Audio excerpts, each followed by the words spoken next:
The future of medicine and healthcare is truly upon us. We hope that one day we'll be able to create living tissues and organs from scratch, overcome the challenges of organ shortages and organ rejection. Now, I've seen many images on the internet, on TV, and in the movies. But realistically, how far away is this technology and where are we currently at in terms of progress? Welcome to Emerging Tech Unpacked. I'm your host, Lucy Lin. In this episode, we'll get to the bottom of 3D bioprinting and ask a woman in STEM leadership the thorny questions. We heard some of her insights in our previous live podcast episode, and today we'll go deeper into the mechanics of 3D bioprinting and her career journey. We have the delightful Niina Matthews, who is a PhD candidate at the Gentile Lab, School of Biomedical Engineering at the University of Technology in Sydney. Hi Niina, how are you? And welcome to the Emerging Tech Unpacked podcast.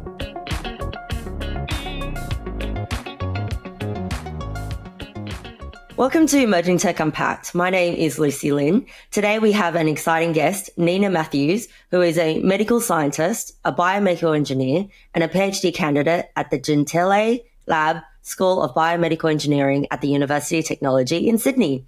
Welcome to Emerging Tech Unpacked, Niina. We're very happy to have you here. Thanks for having me. So, you are a very accomplished person. Can you tell us a little bit more about your background and your story? And you've got a very interesting story as well, which we'll delve into. But what do you actually do in the 3D bioprinting space?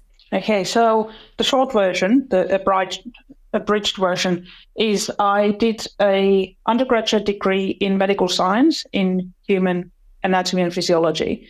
And while I was doing that, I had to kind of decide what to specialize in because there's a lot to do. And I discovered 3D printing in medicine. And while I was in my, I think, second or third year of that study, I saw the work of my now supervisor, Dr. Gentile, on television, of all things. And I knew that the 3D bioprinting he was doing was something I need to focus on in the future. It was so exciting. And as I was going to my honors year, I contacted him by email thinking, this guy probably won't even have time to reply to me. He's so busy. He replied to me the next day and asked me to come over to have a chat. And we decided then that I'll go and do my honors, which is again in medical science. And then we will apply for me to do a PhD in his team at UTS. And here we are. So I'm now at the end of my second year of the PhD. Carmine and his lab are developing what I call a bandage for fixing the broken heart.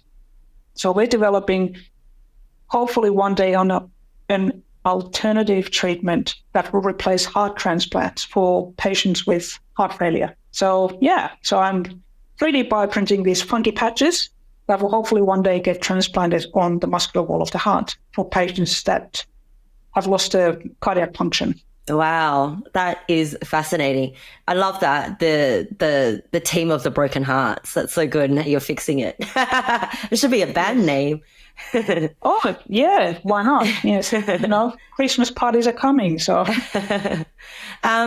So can you tell us what is 3D bioprinting and how does it actually differ from 3D printing itself? Yeah, there's a good distinction to be made here, and it's important that people understand. So 3D printing is where we 3D print construction, say, with PLA, which is like plastic, or with metal, or with even concrete, layer by layer into a three-dimensional model. But when we say bioprinting, it means that into the print material, we can introduce biomaterials. It can be cells, it can be medication, it can be different biological materials that will build like a scaffolding into the construct.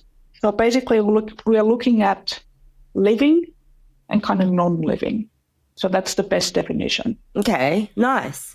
So Niina, can you also explain the key components and the technologies that's involved in bioprinting? I mean, it sounds really fascinating, that you're using, I don't even know how you can grow new skin types or bones and things like that, but what kind of things are required? And I know there's bioinks and there's bioprinters itself. Can you explain a little bit more about this type of tech and what is it and how is it done? Sure. So in a nutshell, just quickly, if you have an inkjet printer at home, so there's different colors inside the printer.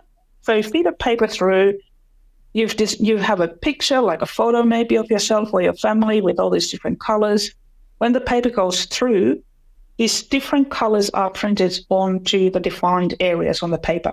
So when the print comes out, you're left with a picture. Bioprinters and 3D printers are not that dissimilar, but we are building a statue instead of a photograph, so to speak. So we need the material, the ink. In bioprinting, we mix bioinks with, you need some kind of base material, and then you put the biological components in it.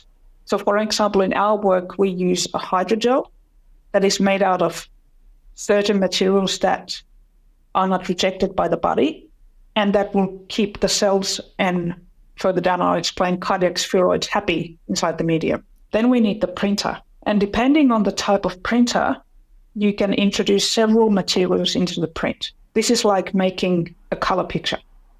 So you have different print heads with different bioinks loaded into the different print head.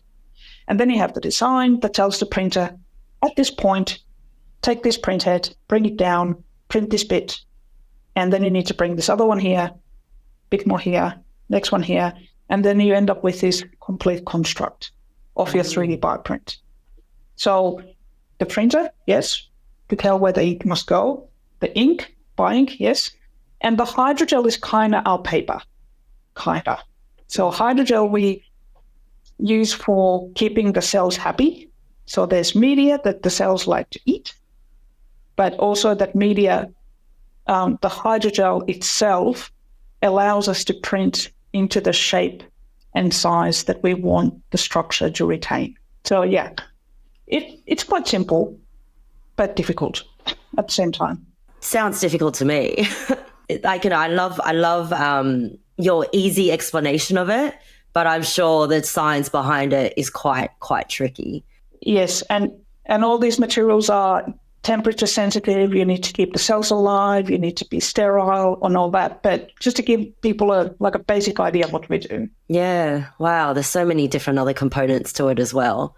And what about the actual printer itself? Like, is this a very, it is all very high tech, and can you explain a little bit more about what that looks like as well, perhaps? Yeah. So there are different types of 3D printers, and there are different types of bioprinters. For organs and tissues that we're doing, for the larger constructs, we use extrusion.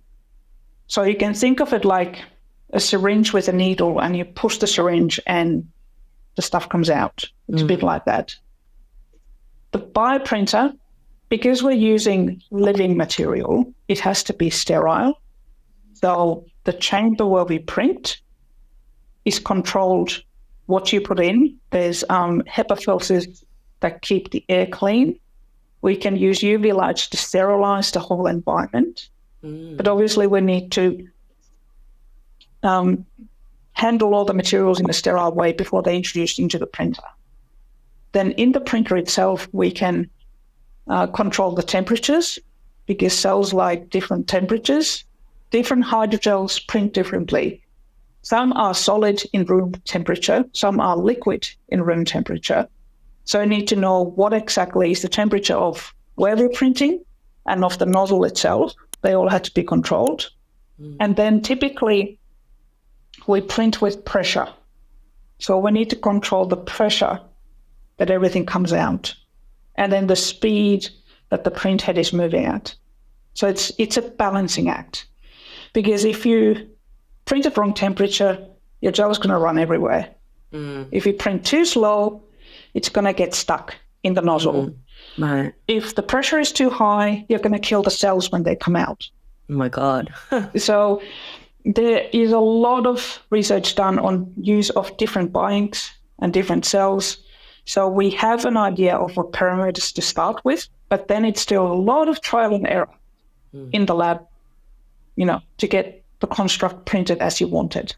Yeah. Wow. There's a lot going on there, it sounds like. So I tend to describe it as trying to make a tower of soup. Tower of soup. Yes. It's quite often like that. If you have a gel that wants to come out at 27 degrees, and all of a sudden the temperatures change for whatever reason, it's too high, or your gel is just not mixed well, it just comes out as liquid. So you can't maintain the structure. So yeah, all these challenges. So many. Well, what are some of the most promising applications or developments in 3D bioprinting that you think are to highlight? So I think we first have to step back a bit to think what the bioprinting actually is. Because when people think of bioprinting, they tend to think of whole organs. But what most of the work is still being done at the moment is on a cellular level. So we're talking of testing with cells or testing with small tissue models that have been made out of a group of cells. So if you think in a human body, the smallest building block is a cell. And when a lot of cells of the same type congregate together, you get tissue. And when different tissue types come together, you get an organ. So some of the great advances in this area is that we can make cells and tissues in the lab, 3D print them into a construct we want to test, and then use those for testing different medication or testing different pathologies, such as one of the things our lab has developed is a model for heart attack on a Petri dish. So they're looking at heart cells in conditions that replicate a heart attack, and they can tell what's happening on the cellular level, and then what sort of treatment we can use to treat that particular condition. So we're still talking at that level. But there are clinical trials that have been done on larger tissue constructs, such as for an ear, where cells were taken from a patient and they were printed with material called collagen, which is a naturally occurring substance in the body, and they were grown into the shape of the patient's ear. So if they were suffering from a condition where the ear doesn't develop properly in the embryonic stage. So they had an implant placed where their natural ear would have been. And because it was bioprinted with the patient's own stem cells, there was no risk of transplant rejection. And it actually continues to grow with the patient. So this is significant because it's not just for something like an ear. It's not just a cosmetic thing, but also people don't often think about it. The shape of our ear is actually part of an evolution. It's formed the shape so that sound is captured perfectly and delivered into your ear. Other areas is skin. There's a lot of advance done with bioprinting skin. There are companies, labs in particularly in America, that are developing models where they can bioprint skin directly onto the patient. So something like this will be significant for burns victims. Another one that I would like to point out is bone. So there's a lot of work being done with bone. But again, I have to highlight this. We're still at this stage talking small scale, not whole organs, smaller scale. That's so fascinating. You're talking about like custom tailored tissues. Yes. And I think organ rejection is something that's very that's a very, a very thing that happens quite a bit, I'm assuming. Yeah. And then obviously there's a shortage of donations as well, organ donations, I think, too. And how do you actually create these tailor made tissues and organs? Is it very difficult to need to create these like customized ear or customized skin, etc.? Yeah, so first of all, you need the cell type. You need the right kind of cell type. So in our lab, we work on cardiac tissue. So what our other PhD candidates have done, they've actually created cardiac spheroids, and I'll explain in a bit what the spheroid is, from patients' own blood. So basically, they have a blood sample. They've isolated patients' own cells from the blood. They've reprogrammed these cells into pluripotent stem cells, which means that they've taken the cell.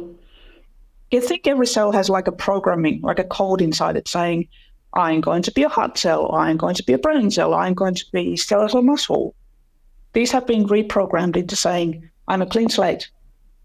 And then those stem cells are reprogrammed again into different cell types.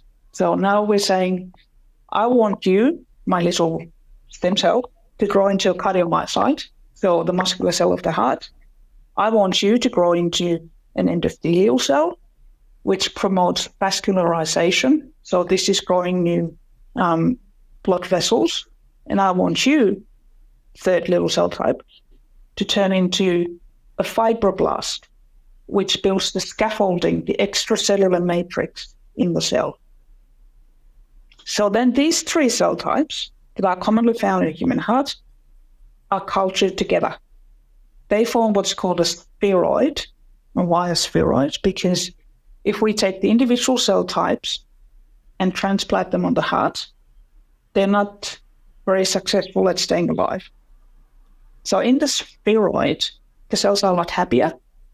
We will see, and we've already seen this in the lab, we see growing of new vascularization in the spheroid. This is important because the vascularization will bring oxygen and nutrients into the spheroid and take waste out. And they'll be stronger because of fibroblasts. So that's one way. But basically, get patient cells, reprogram them, and transplant them back into the patient. And because they originate from the same patient, their body's not going to go, oh, I don't know you guys, we need to kill you off. So there's no transplant rejection. Wow, that's so fascinating. That is a very simplified version of the whole process. Yeah. How long does it actually take to create custom tailored organs? The culturing of the spheroids, I think you get a beating spheroid in about a week. You need to maturate them a bit longer. Then when you bioprint them, so these spheroids are then taken and incorporated into the print material, the bioink, and printed into the shape you need. Then I think it's another 7 to 14 days until they're ready. But I had a discussion with my supervisor on this, and he said, I think from start to finish, for our product, if you had a patient who needed a transplanted patch on their heart, we're looking at maybe 6 months. But that is still a lot for one patch for one patient, a cellularized patch. But that is still significantly less than it takes to wait for, say, heart transplant. And we can potentially offer this for any patient because we don't need to wait for a matching donor. So that's significant. And that's, by the way, for any bioprinted tissue. When you are originating the biomaterial from the patient themselves, no need to wait for a donor. So that is really, really significant. Wow, amazing. The media really portrays how, how fast everything is. Now you can already get a working heart. Here you're talking about patches, just a patch for one patient taking 6 months. And then the media is kind of like, you can get working functional hearts already and it's already here. Can you maybe help us debunk some of these myths that we're hearing, and then tell us what's actually possible right now and how long does actually everything take? Because it sounds like it's nowhere near working heart condition. Yes. Stem cell therapy coming to a operating theatre near you with your personal jetpack. So my pet peeve is the picture commonly used in media is there's like a dish with a complete organ in a bioprinter, supposedly showing that, yes, we have bioprinted a whole functional organ. No. So as I mentioned earlier, so cell is the smallest block. Cells together make a tissue, tissues together make an organ. But what I want people to first understand is if you look at something like a heart or any organ, it's not just heart tissue. There are so many different types of tissues that form just one organ. And all these tissues need to work together. So we need to be able to put them together, and they need to be put together in a direction and shape and size that matches the organ. I can't stress you how difficult this is and how complex. Yes, difficult, but I would use the word complex. So if anyone in the audience has done any cooking, say if you look at something like a T-bone steak, so you've got a steak with a bone inside it, with the muscular bits around, you've got some connective tissue, you've got some fat around it. You might see a bit of remnant of a vein or something, but all those tissues are different. So we need to first be able to make every tissue type for one organ. And we're not anywhere near there yet. Then we need to be able to put all those components together. And then we need to get them to talk to each other in a way that a normal organ would work. So we're optimistically, one article that I contributed to was saying 20 years. And I think 20 years is optimistic. We have the technologies, which still need to improve, by the way. They're too slow and they're too small scale. But one of the biggest hurdles is the regulatory process. So all this needs to be approved in Australia by Therapeutic Goods Administration for a very good reason. And all this needs to be tested in animals, small, large, and then in clinical studies before we can move to actually transplanting anything like this into a patient. That's a long, long journey. Yeah, I mean, I think it's far longer than anyone thinks. Like, I think 20 years is probably optimistic, as you say, as well, because there's so many challenges and even safety concerns. Like, would you say what are other massive obstacles or safety concerns or other challenges that that you're facing to make this tower from soup? Yes. So one of the things that I keep thinking about is how will we create these multi-tissue organs and make sure that they turn into what we want and not into some kind of Frankenstein's monster. Because cancer and tumor growth is a real risk. So to make this really simplified again, a tumor or cancer is an uncontrolled growth of a cell. So a cell has grown into something it's not supposed to grow into, and it has grown into a bigger mass that has been supplied by blood vessels. So how are we going to make sure that whatever we're 3D bioprinting is actually remain in the body as we intend it to stay? And we're going to need a lot of testing, whether it's for bone or for heart or for skin, for eyes. And one of the hurdles there in Australia too is the lack of resources. So I'll give you an example. There was a study done some years ago in Europe where they wanted to investigate patches on the heart. They weren't bioprinted, but they were patches for the heart. The study wanted to get 300 patients for the study. They ended up with 92. And they had to conduct the study across 5 different countries in Europe in 12 different teaching hospitals. That's a massive undertaking. And even then they came back and said, our numbers are great, but they're not statistically viable. So if we want to move to large animals or clinical studies, we're going to need a huge network of collaboration, regardless of what tissue type we're talking about. So that and the regulation. And I think in addition to that, there's probably a lot of ethical considerations that needs to come into play as well. And obviously, one of the things that that definitely is a question here is the ethics of printing all these new tissues and organs, etc. Can you maybe even talk a little bit more about the ethics behind this? Because, like, you know, that's a completely different conversation as well, I'd say, or a different. Absolutely. So the good news is that stem cell research has been around for a long time.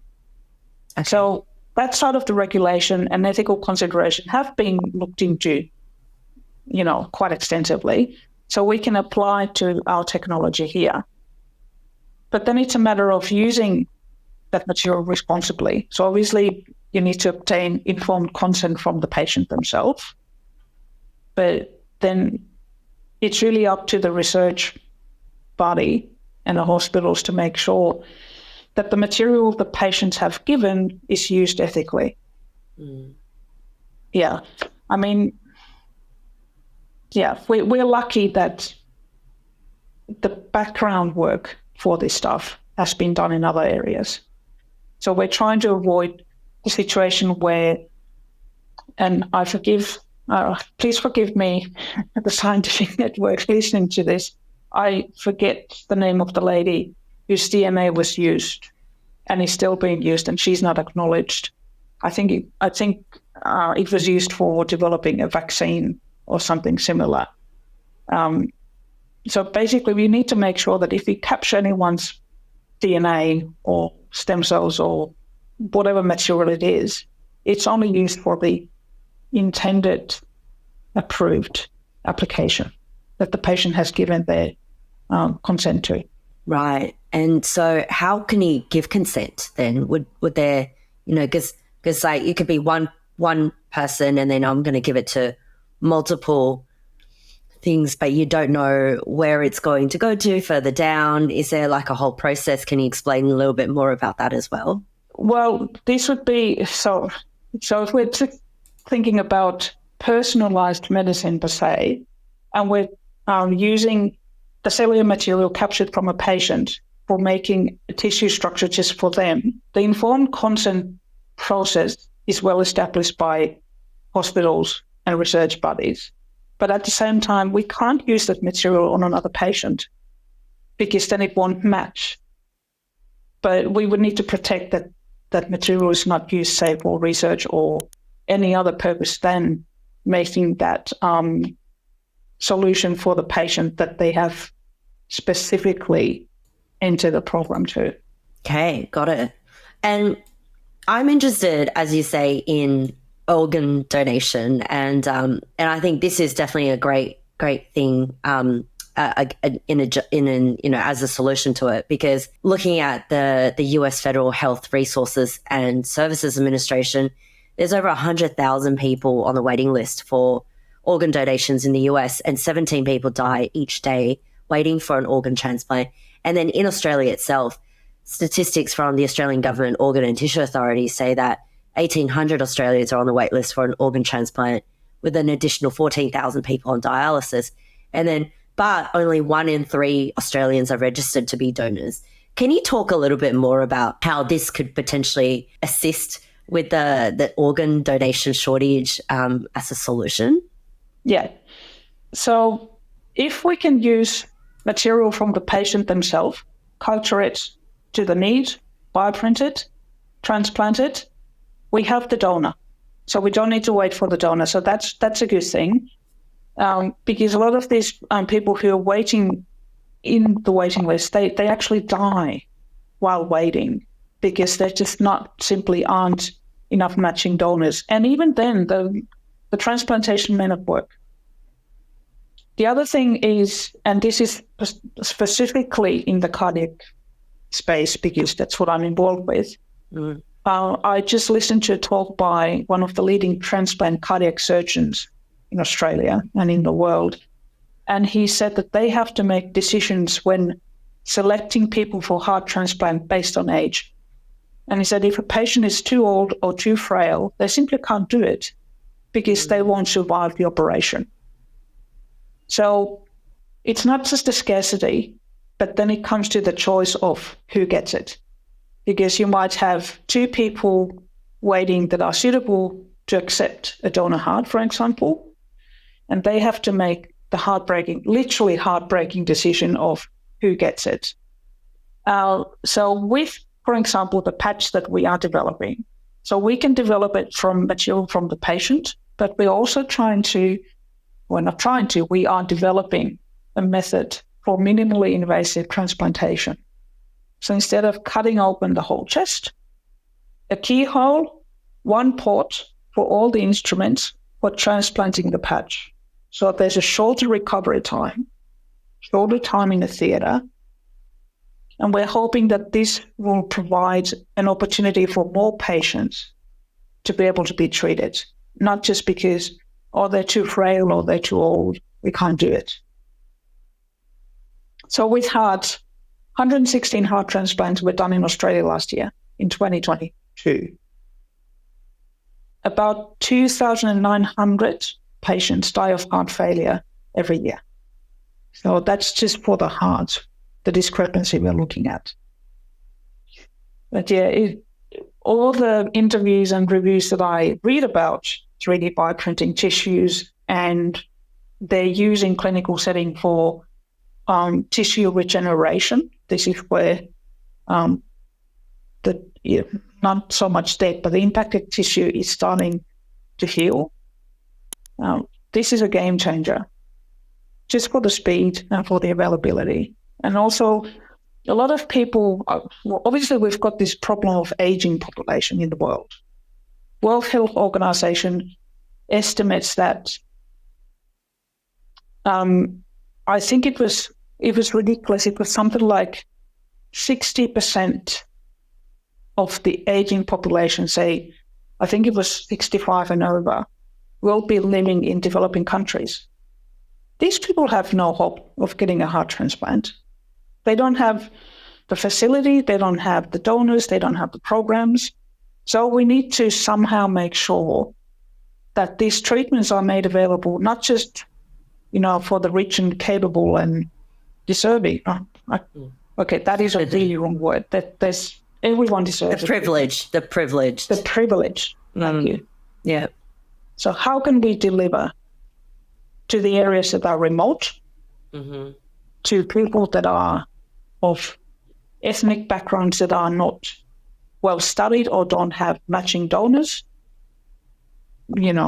for whatever reason, or just don't have the facility of getting the treatment done. So we're hoping that by providing tissue and in the future, whole organs, we can open up the possibility for a bigger number of people. I love it. I think it's fascinating. And you're leading into my next question, which is about your opinion and the future. And, I just think this is something that's like, super exciting, super well needed. And it sounds like it's, because it's custom, you're not waiting for another matching organ to be received. It could be rejected, etc. Can you tell us what is the future of bioprinting, that you think will continue to evolve in the other years? And I really loved what you talk about the adoption and, obviously the privileged, like us in Australia, like us in the Western world, like us in the developed nations. We have, some of us in the cities have access to this.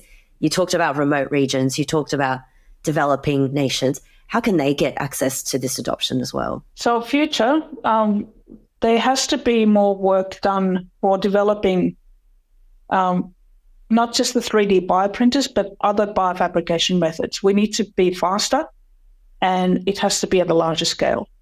So currently, we can't simply create a full organ, for example, with extrusion bioprinting. It's too slow, and we just don't have a printer that can do it at that size. Also, the development of different bioinks, the biomaterials for each tissue type, that has to move forward. And we need to start thinking how we integrate all that together. So the technological development, it's coming. We've seen in the past 20 years, we've moved from printing just cells into the spheroids, into models that are called organ on a chip, where like a plastic chip contains cell types, and it can be vascularized. It can be, you can put different medication into it to investigate how that particular cell type is responding. So we are making headway, and there are good clinical trials, particularly around cartilage, around bone and skin in particular. And I think once in any of these areas we make a breakthrough, it's going to sort of trickle down to all the other. So we're getting there, slowly but surely. How are we going to make sure that people in remote areas in the developing countries get a slice of this? It's a matter of social justice. And quite often in science and research, we go with the biggest and brightest and shiniest and usually the most expensive. We don't necessarily have to. For example, with my PhD, where I'm designing a 3D design for the patch based on patient's own anatomy, and I'm investigating the area specifically where to deposit the cellular therapy, I've been able to create very specific 3D design and a 3D printable model of this, all with software that costs nothing. Oh, wow. All open source software. Oh, yes, great. You can do it. Open source software comes with open source problems, but at the price tag of $0, I'll go with a bit of headache. So there is a way. Now, for the bioprinters themselves, they're not cheap. And I'm not kidding. They're like, this is serious money. But the good thing is that if you have a university or a hospital or research facility that has this technology, you can, collaborate with them. So all the work that comes before pressing play, so this is bioprinting, the design, that can be done elsewhere. You don't need the printer for that. You need someone to check that the parameters are right and that the design can be actually bioprinted. The printers themselves, yes, if you can invest and if you need to, and if you have an actual use for it in a way that doesn't just sit there gathering dust. But there is a way of collaboration. You can get other people to do the printing for you. And this is potentially a way for someone like in a remote region or developing country, they can have a look at the patient's medical images, develop a model, then send it somewhere else for biofabrication, potentially. So we can share resources if we want to, and we can look for the cheaper alternative. I mean, people are very ingenious. When they don't have money, they find a way to do it, I've discovered. So we can, but there has to be the will to do it. Yeah. Yeah, well, I love that. I think it's great. And I'm astounded that you're using open source software to develop all these things. So I think there's obviously a cost when it comes to it, when the actual bioprinting itself, but the design of it, I think, is possible if you want to start there. So I want to change tack and talk a little more about yourself, because I think you're a very interesting person. You've actually led a very interesting career. I know that you from a mechanic to a logistics engineer, and then now you worked in supply management for about 10 years, and now you're a biomedical engineer and a medical scientist. Can you tell us a bit more about your career and what made you really enter in this fascinating world of 3D bioprinting? Certainly. Well, first of all, I've always been very, very, very technically oriented since I was a kid. So I was playing with cars, with Lego. I begged for a Meccano set when I was a kid. I never got it. My husband got it on the first Christmas together. I was like, yeah, this guy's a keeper. Yeah. So to everyone's horror, from high school, I actually went to TAFE. I'm from Finland, so the Finnish equivalent of TAFE. Because everyone was like, oh my God, she can't go to TAFE. She's got such a great grades. And I was so bored at school. I could not take 3 more years of high school and stay there. I wanted to do something with my hands. And I went to get a mechanics license. And I graduated best of my class. What you know. And while I was doing that, there were people around me that talked enough sense in my head and said, look, maybe don't stay as a mechanic all your life. So have a think if you want to study maybe an engineering degree. And yeah, I applied and I got in the same, like straight up from the mechanics course. Did a logistics engineering degree in Finland, which in Finland is a bit weird. It's an engineering degree. Part of it, I spent 1 year in Australia studying, so there's the connection. And then spent a bit over 10 years doing logistics and supply chain management. The field is interesting. The pace and the scale of work was interesting. However, it was no longer rewarding to me personally. I saw the corporate world and thought, no, I can do better. I've got the skills, and I was always interested in science. My husband's a scientist, and I was interested in the human body. So in 2017, I went back to uni.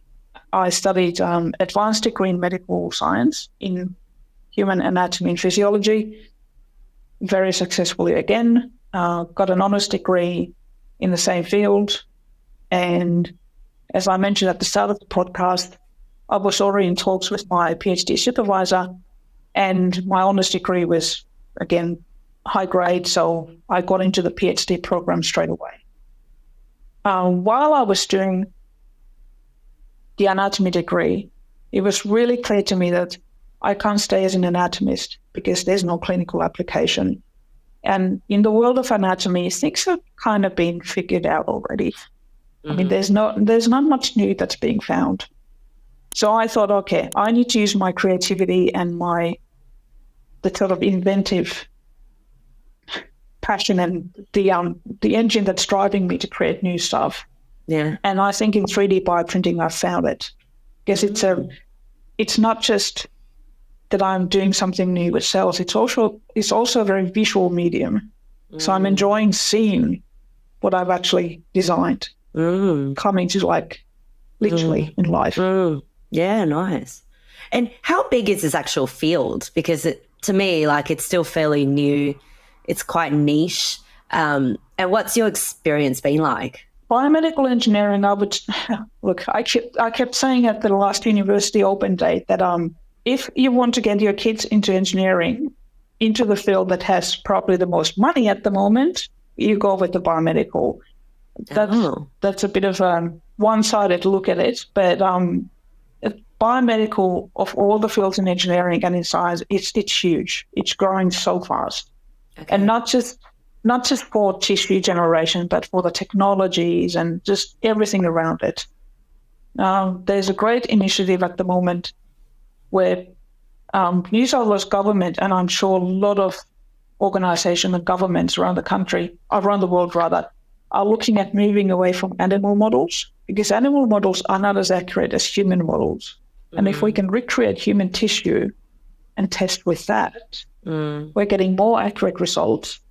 And also, this really warms my heart. We can move away from using animals.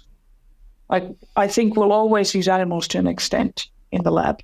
But if we can start sort of moving away from that, it will make the animal happier. That would be great. Yes, it's big. It is really, really big. Yeah.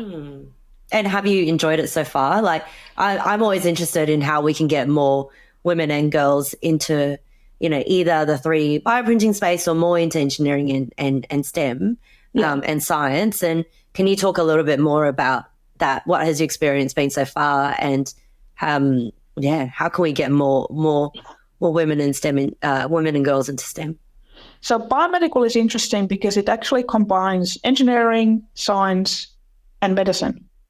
So biology. So there's so many aspects that you can have a look at and specialize in. I'm a bit biased, obviously, because I'm just here at UTS, but in our school, there is a huge population of female students at School of Biomedical Engineering, but also the female academics.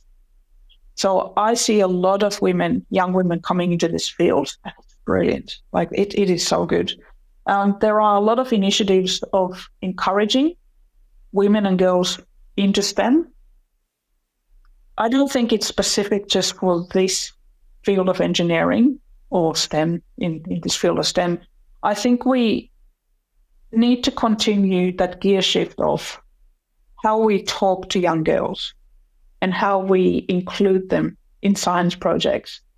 Because there is no boys or girls professions. There are just professions. And if you're interested in something, if your child's interested in something, encourage them. Just let them go and try it out. If they come back and say, oh, it's not my thing, don't force them. Because then you'll be in more trouble if you try and do that. Yeah, so there are great initiatives. There are universities do high school and primary school outreach where they actually go and teach the kids, and not just the boys, everyone, not just the girls either, everyone. So I think we are getting the message through, but if we look at now the number of grants and number of positions, high positions in academia, the disparity between the two genders is still too steep. That doesn't encourage women staying in academia, and we need the women there, because if you can't see it, you can't be it. Do you have any solutions on how we can do that? How we can get more women and STEM in academic leadership roles? If I did, things would be so much better in many areas. But I think it's a matter of leadership. It has to come from the top down, but it has to grow from the grassroots. So seeing female leaders in a senior position, that's one thing, but there also has to be the culture that nurtures that. Because I don't want to be in a leadership position just to be there going, oh, well, she's a female. She'll be scrutinized 10 times harder because of her gender. It has to be cultural. And I would tell anyone going into science or going into a lab, if you're in an environment that doesn't encourage your results, or you to publish, or you to do research, or apply for grants, or going to conferences just based on your gender, it's not the right place for you. Go somewhere that supports you, or try and change the culture. If it doesn't happen, then it's not supporting women. It's not supporting anyone, because we need everyone's point of view. It's a culture shift and a mindset shift as well, isn't it? And I agree. It needs to come from the top. And I think, and that's why I'm really passionate about this podcast and starting this podcast, is because I do feel like we need to feature a lot more prominent women in STEM and leadership as well. I think this is what's really lacking, because without the leadership, without that cultural change, without that cultural mindset shift, it's not going to happen. So yeah, really happy about that, that what you said. I think I completely agree. So I noticed in your email signature, Niina, that you're a member of the Pride Network, and I love your shirt, by the way. Can you tell us a little bit more about being an ally, and also how can we make this sector and also STEM a lot more inclusive as well? Absolutely. So yes, I'm an ally at UTS for the LGBTQIA+ network, and I'm a non-binary person myself. Only realized that a few years ago, but I've known all my life. And like I said before, you have to see it to be it. So as an ally, I'm promoting the activities that UTS has on campus, online, and I very proudly wear things like the shirt. So people see that, okay, these people, they're around, and also the fact that we're not any different. So accepting anyone from the Bravo family and not sort of making a big deal out of it, that's where I want to go, and not being judged against your gender or your orientation, whatever it is, but also obviously for race or age or, whatever factor. I think your work should do the talking, not the fact what you wear, how your hair is, what earrings you're wearing, how many shoes you might have, who your partner is. It doesn't matter. But to create that environment, there has to be visibility of us, because we're not here just for the Pride Week, and we're not just here for the floats, and we're not just here for the coffee hour. We're here all the time. And being open about it, I think that helps. No, and wear it with pride, as per the T-shirt. I think it's great. So who, apart from yourself, is someone that you think is worth listening to in the 3D bioprinting space? Like, this is a fascinating subject, and it's, I think, going to get more interesting as as progress and technology and science continues. Who are some interesting people that you like to listen to and learn from? So I would obviously need to promote a bit for UTS. So we've got fantastic lady called JJ Lee. She is one of our real pioneers in the bone area of 3D bioprinting. She has won several grants and awards, and she's a new mom, she's young, and she's done a lot of work with high schools, and she's one of the New South Wales tall poppies. So I would definitely, whenever she's talking, I'm there with all ears. There is another researcher at Uni of New South Wales, and I can't for the life of me remember her last name. It's Yelena. I may have shared you her details. Let me just double check. Yes, we'll put details of all these people to the. Yeah, we will put everybody in the actual transcripts. At the bottom. Yelena Cavacina. Yes, she's from Uni of New South Wales. She works with silk for groin, and she works with different biofabrication methods, not just bioprinting. Globally, Anthony Atala and Bob Langer are the fathers of tissue engineering and bioprinting.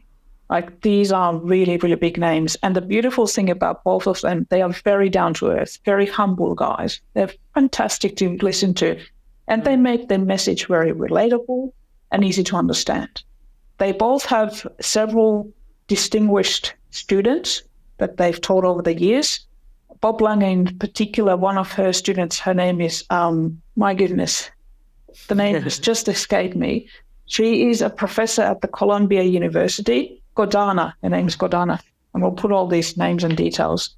She heads the School of Biomedical Engineering at Columbia University. They do an excellent weekly seminar series called Tissue Talks, and they're free. You can find them on YouTube, or you can listen to them when they're live, but the time zone is a bit difficult for us in Australia. YouTube will be good. Yes. And don't worry, like, if you're interested in the topic and you don't understand like everything that they're talking about, don't worry, neither do we. We listen, and the things we pick out from there are important to us. But the more people start learning about this stuff, the more interest there is, the better. So just open mind, put a YouTube video on for lunchtime, get your mind blown. Yeah, a lunch and learn. I completely agree with that. You always have to learn something new every day. That's my motto. And if others want to contact you, Niina, because you're a fascinating person, how can they do that? LinkedIn is the best option. So you find me in LinkedIn with Niina N-I-I-N-A Matthews. Just send me a message, connect.